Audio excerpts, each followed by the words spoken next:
All right, all right. Let's start this off at Diamond 2 or Diamond 3. We're one win from Diamond 2. We're at. This hand is a bit slow, but if one of these tortoises resolves and gets to stick around with a Spelunking in play, we could do a lot of cool stuff. Really love the way these two cards interact together. So, we're not even asking for too much here, really. Just draw a couple lands and have opponent not be super low to the ground. Perfect.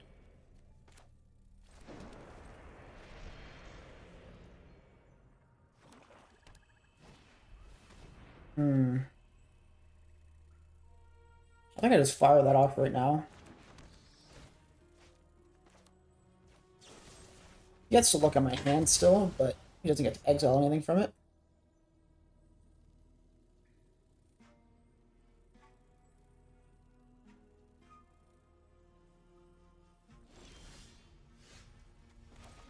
Go Spelunking, draw a cave. Come on.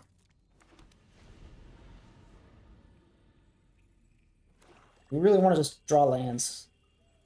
Just please draw lands. Not something you say with every deck, but this one here, never have enough lands. Nice. Now let's build lands. Beautiful day. Comes in untapped. This comes in untapped, but we cannot go for Throat, the Gorger. Oh god, imagine this tortoise doesn't die. We're gonna do crazy things. Ah, no. That's okay. Wait, that's fine. I have removal. You cannot take the tortoise from my hand. Okay, next turn we resolve the tortoise. We have two tortoises in play. And then I could crew the Foundries for 0 and they become 3 blockers. That's pretty good. That's pretty good if I have two of these in play. Well, spoke too soon. Too excited.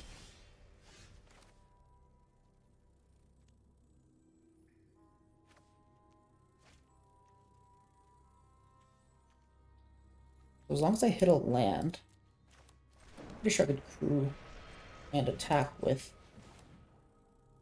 a Restless Cottage this turn. Nice. Ooh, even better. I think I have enough mana lands. I have 4 lands that activate into things, so we'll go with this. We'll do black since we have the Seiju. And yeah, we're down to just attack, get in for 5, make a thing. Exile some bats. Opponent resolving a virtue is a potential win condition. I don't know. I'm just down to make the treasure and get in for 5 damage.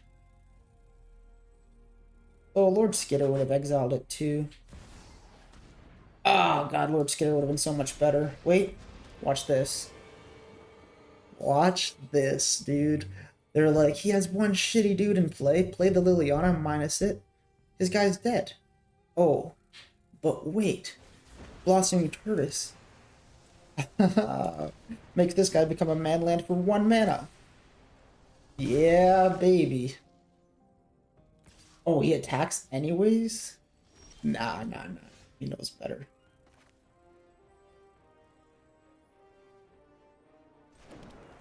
Alright, 1, 2, 3. Through this guy. 1. Through this guy. And go. Yes, you attack there, both of you attack there. I don't want to lose the tortoise. Tortoise too valuable. Does he know not to block the foundry is the question. Does he know or does he not? He does not know. He doesn't know that this ability activates for 0. Isn't that awesome? So for anyone who missed that, Mishra's Foundry is a secondary ability that most people forget about anyways. 1, tap it, target attacking assembly worker gets +2/+2 for end of turn. That happens for free, 0 mana, as long as it's untapped, if you have 1 tortoise in play. So, opponent, Frustration Scoop. to not having read the cards well enough, or even like just knowing the cards but not knowing the cards, you know. So we get a lot of wins like that with this deck. It's not prominent in the meta. Blossom Tortoise got a bit of play when it was released, but people just they forget, right? Yeah, I love this deck. It's super fun and super satisfying to get those wins. Sometimes you get it where they're trying to race you and they just totally forget that you could like use Sunken Citadel to activate a second mana land because it's all reduced by one because of the tortoise, and all of a sudden you're in for like 12 damage with mana lands. But on to this game. What do we think? Oh, I want to keep it. We have powerful cards and we can slow them down a little bit. If it's control, we're fucked. I'll say it. We're fucked if we're up against control. Look at this. Look at this. If it's control, we're just fucked. Alright. I'll ball. Alright, that's better. That's better for a control matchup.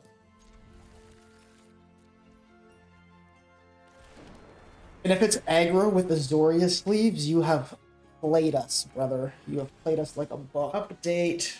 It is I from the future, and it was control.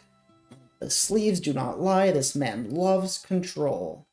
He has played Devious Cover Up 3 times, both times returning at least one copy of Wandering Emperor. This is the 6th one to have resolved on the battlefield, and I am having a hell of a time.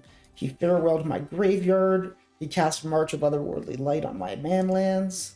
This is just... God, it's been 25 minutes, and I don't think it'll be over soon. So I think I'll be back with an update on what happened in a little bit, because this is not good content. Yeah. Jesus. Like 45 minutes. 45 minutes just to lose to control, man. And we would have won if it wasn't for those damned March of Otherworldly Lights. I'm telling you, they were clutch. They got rid of the Odra Castle, whatever that is. He hit the Mishra's Foundry when it had 9 power on it. And then he had a massive farewell, the best farewell I've seen in so long, where I chump blocked a whale, and then he exiled just my graveyard and enchantments and got rid of my, graveyard that was full of good stuff to get rid of the Mossfort Dread Knight that was about to come back and keep fueling, and got rid of the Virtue Persistence, which had just resolved and was also going to be money. And so the only mode he didn't pick was creatures, which he had 1 Hornlock Whale. It was just a really unusual but good farewell. So yeah, it was like a 45-minute game. I cut it from the video for, obvious reasons. It was pretty trash. But, full disclosure, that happened. What do we got going on in this game? Like this, we like this. Good against everything, really. It's a pretty mid-range hand.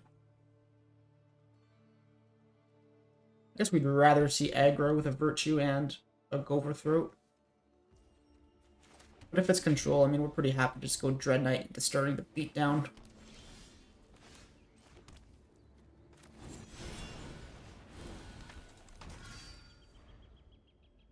No idea. Too early to tell. Dinos.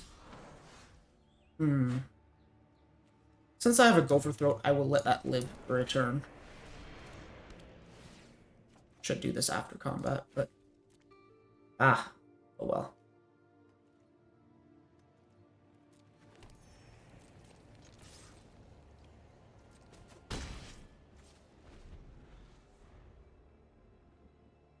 Oh man, I hope it's not the one that has a ward too.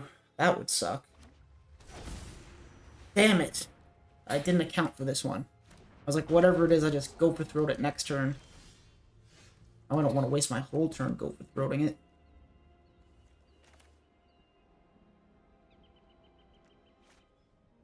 Damn.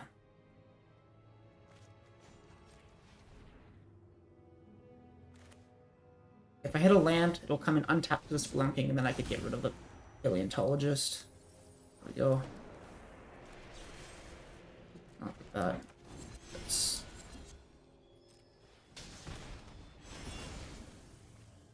And I'm down to race. Believe it or not, dinosaur player, Gruel Smash. My lands deck wants to race you right now. He's at 14, we're at 25. It's okay.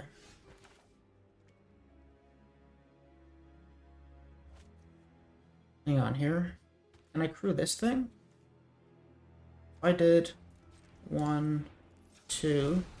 I go 1, 2, 3. That crews it.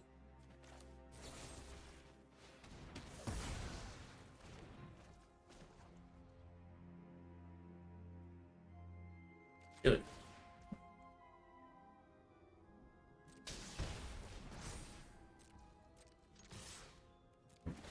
Does he trade with the 5? Nice. Another manland. Oh yeah. We're doing the thing, guys. We're doing the thing. Bonus deck was good, too. He went turn 3 Hulking Raptor, turn 4... Oh yeah, I was like, how did he cast this turn 4? But that's because this thing makes mana. Well, I hate to say it, but opponent ropes us for the next 3 minutes, so let's just time travel to the future. He's doing the same thing, same with control. They're always just trying to set up big board wipes and whatever. Well, anyways, I managed to ramble while this guy roped us like a big baby. GG. Bad opponent had to go ahead and rope us, because that was a good game. Our deck really did its thing. I like this hand. Really good against aggro.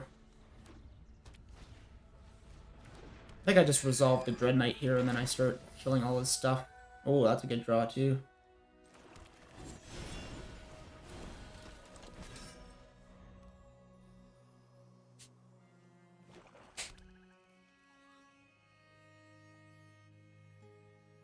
What do you got, brother? A bat? No problem.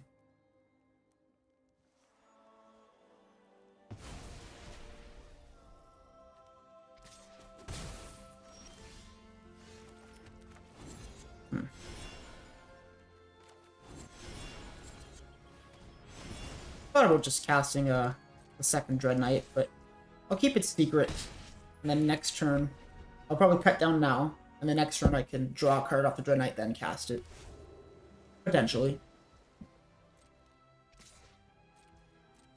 See if you cast anything else we'd rather cut down. That's fine then. Could have also explored after combat. He tricked us. Got us to take an extra damage. That jerk. Oh, maybe it's the 2-1 flash guy. No. Good. Well, I'm pretty happy with that line in the end. I feel like we got the beat down on him. We got 2 3/3s or 2 3 power creatures in play.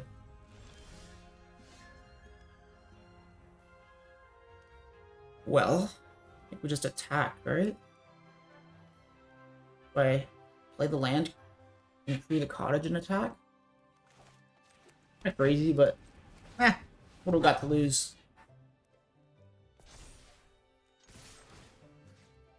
Gives him a whole extra target to hit, which means the Dread Knights live, which means he takes 6 instead of 3. Yeah, that's fine.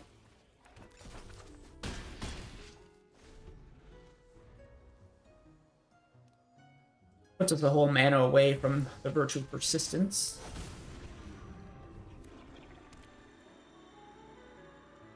He could have another Ganjo if it's Legends.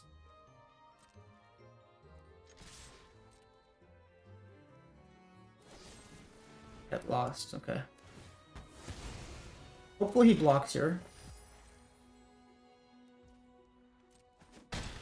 Opponent knows better. Land? Should I dig for land? Nice. Worth it. I risked it for the biscuit.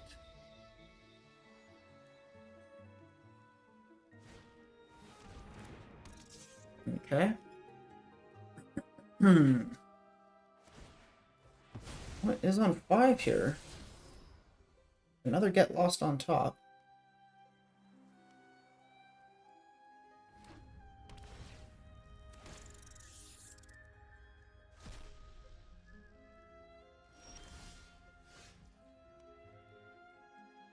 Hmm.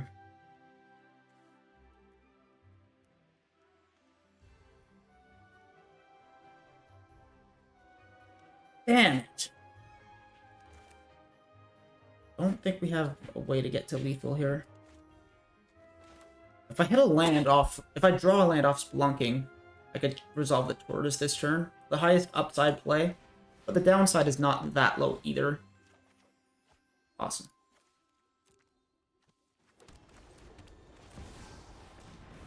Oh, that was huge. Oh yeah, that's good.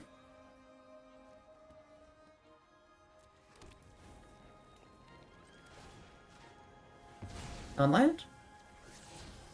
That was asking for too much. Get everything we want in the order we want.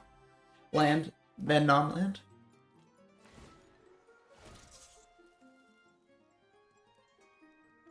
I don't think he could attack. I mean, he's on 6, for God's sakes. Okay, we'll just take all that. Oh, wait, does he have the thing that untaps all his creatures at the end of combat? He must, right? In which case I should kill the Lord Skitter. Hang on. If he untaps all of his creatures now, he has 2 blockers only. And I could crew that 1-man land.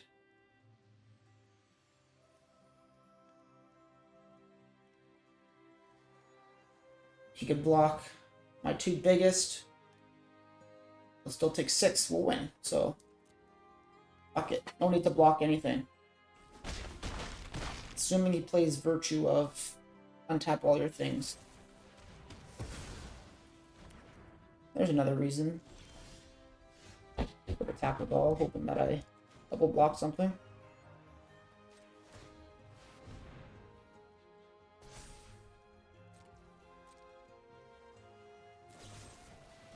You fucker.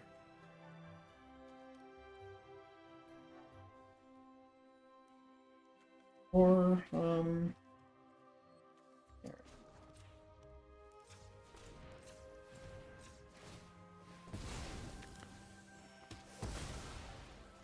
Do we just win now? Whatever. I don't know. I don't know. I was really thinking hard about things that did not matter that game. I don't know. Okay, we're slowly creeping up on Mythic here. Slowly. I love this Archpriest of Shadows as a 1-up in the deck. It's a pretty good hand against mid-range. Not too good against aggro.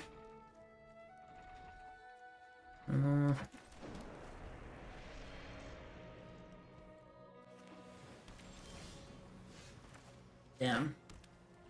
Not too good against control. Bad against control.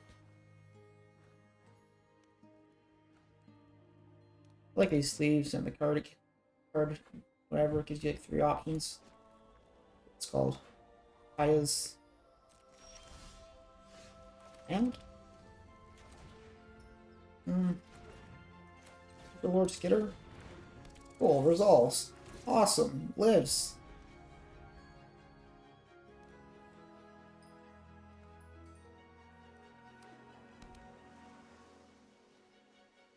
Lord Skitter's gotta go up in value, man. That card is so good. Exiles graveyards, makes 1/1s, is the 3/3 for 3, like, it's all around a good card.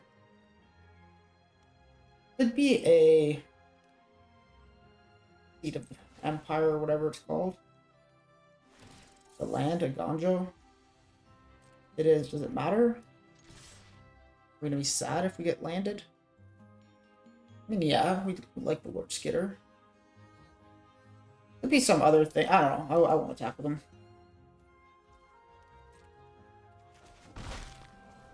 He could just be setting up a big board wipe too, though. That's probably what it is. Maybe the best thing to do in that turn is just through the Foundry and attack with all.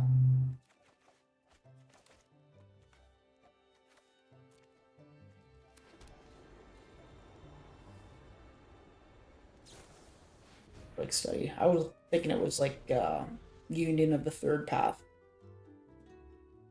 8 cards in hand now? Or 9. 9 cards in hand. 8?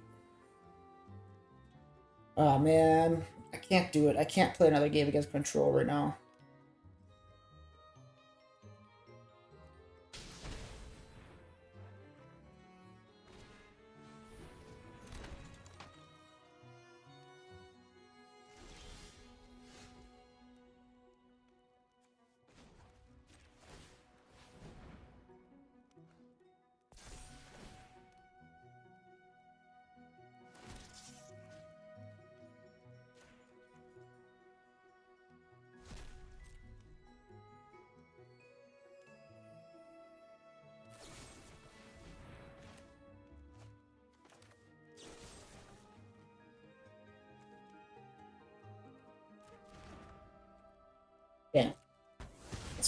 I'll explore on a rat at end of turn.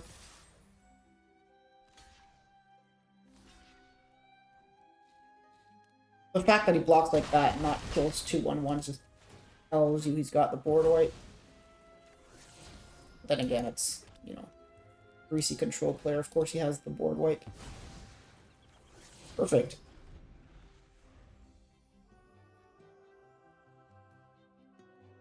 Does he Sunfall now? Is this enough creatures to Sunfall? I'm just gonna wait for one more.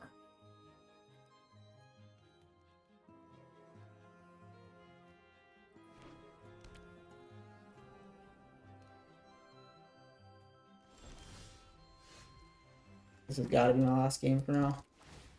Definitely feeling the frustration of not getting to play Magic. Maybe I'm just being a baby. I don't know.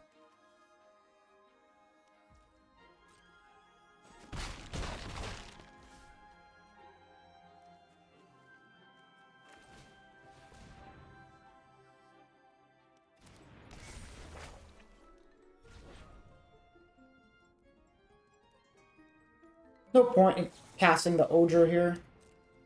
Cast the Ogre, the God, and then he just gets Sunfalled or Fair Wilding, really. The only thing I can kill him. Gotta be exiled.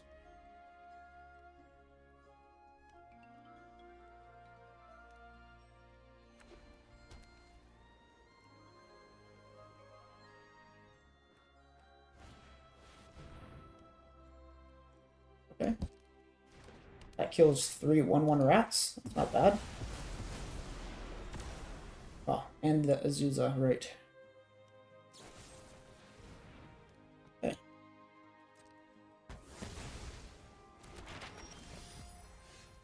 Nice. Go for it.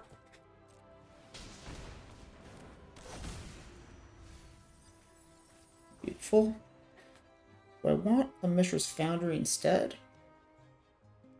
Cruise for a lot less, but Restless Cottage can exile the Memory Deluge from his graveyard. Overthrow, don't need that. Land, land, land, land, land. Nice. Red. That good crew, the Restless Ridgeline.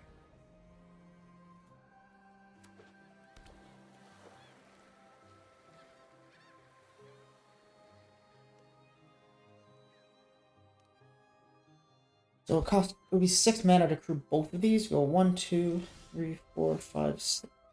Well, should be plenty.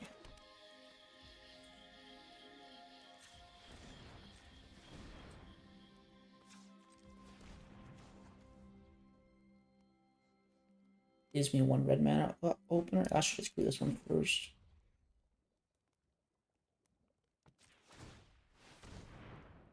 Oh, save me 1 red mana again.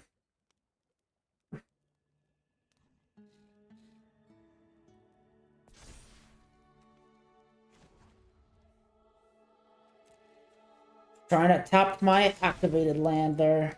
Gotta be very careful with the auto tapper wants to tap your lands with this deck. I've been through it. Please let me have my attacks. Whatever you're gonna do it after attacks, please. Yes. Get all the juicy. I guess I'd rather him kill the cottage, so I'll put the +2 damage on that. Cast Deluge in response, he does. So he's taking 13, he goes to 3. I don't know what he could possibly do to get back into it here.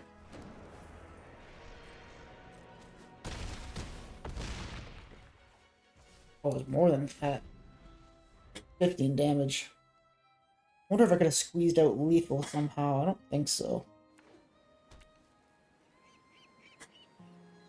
Okay, well, this game's been better. 7 minutes against control. He's not playing as slowly and he's not countering things. There we go. We got him. I can't win against control. Well, that's going to be it for now. That 145-minute game I played just absolutely killed me. But let's do a little deck breakdown here. I really love this deck, man. Like, I have played... Usually I'll play a deck for like 2 weeks when I like it a lot, and then I'll get bored of it. But I've been playing this one for like 3 weeks now, and I'll get better at it. Sometimes when I have like a couple Sunken Citadels in that rent my manland activation and a couple Blossoming Tortoises, the math gets really funky because you're used to things being reduced by 1, but reduced by 2 throws you off, and then reduced by 2, and you have 1 bonus from 2 of these.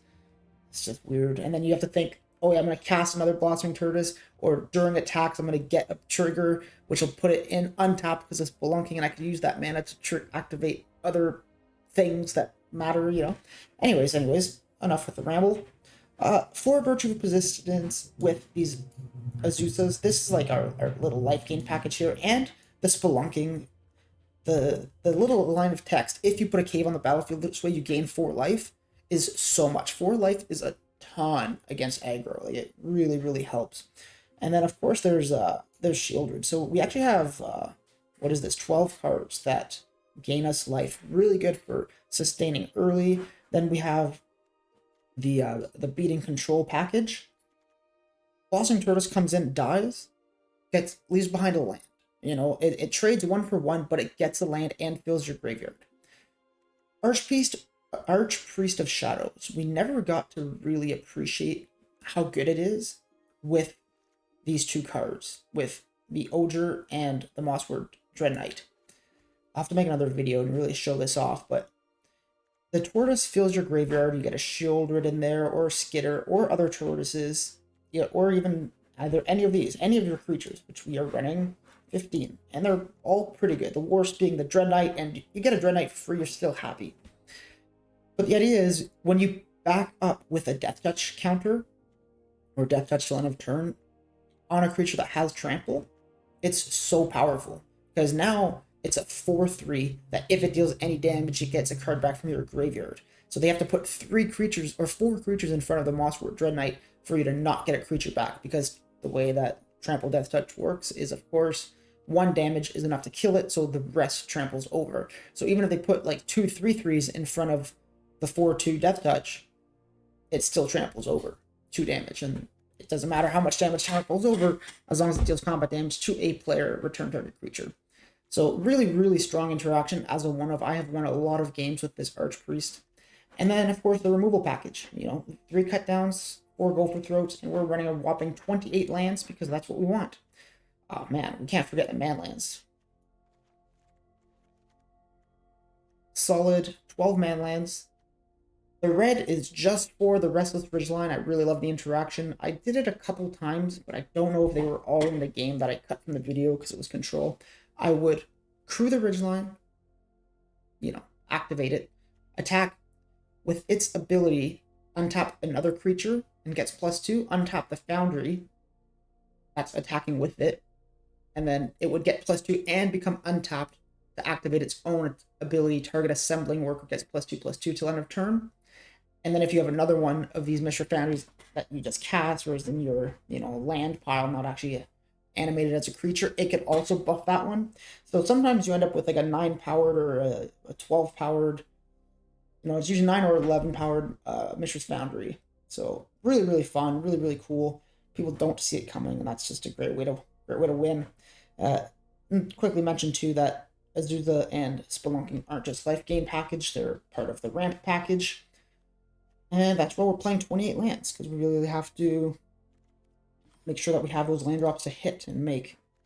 So yeah, hope you guys enjoy this. Try the deck out if you want. It's really fun. It definitely needs a lot of wild cards, so I wouldn't dump a whole bunch into this, but looking at it, looks like the whole deck is rare except for a few uncommons here and a few uncommons here. But yeah, thanks for watching. Have a great day. Mwah.